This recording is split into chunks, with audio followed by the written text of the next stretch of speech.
Xazinam to'rt til tarbiyalash markazi, hammamizning xazinasi.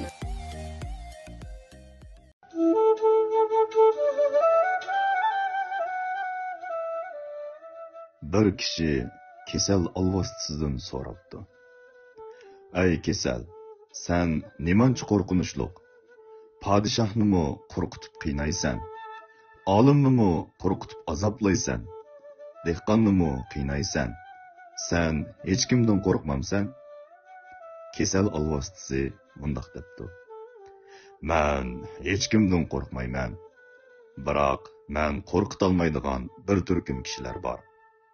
U bo'lsa-mu o'zini asraydigan, o'zini yaxshi kutadigan insonlar. Bundoq odamga yaqinmi kelolmayman.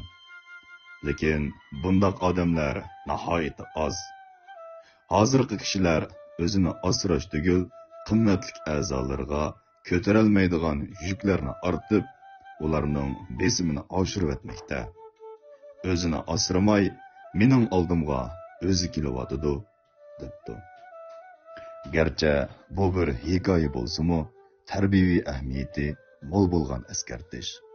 Shunga har qanday inson o'zini asrashni, kutishni to'xtatib qo'ymasligi kerak. Tan saqliq zo'r boyliq. Mashinangiz bo'lib salomatlik bo'lmasa, nol. Esil uyingiz bo'lib salomatlik bo'lmasa, yana nol.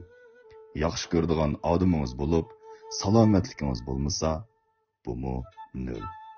Hammamizga sog'lomlik hamroh bo'lsin.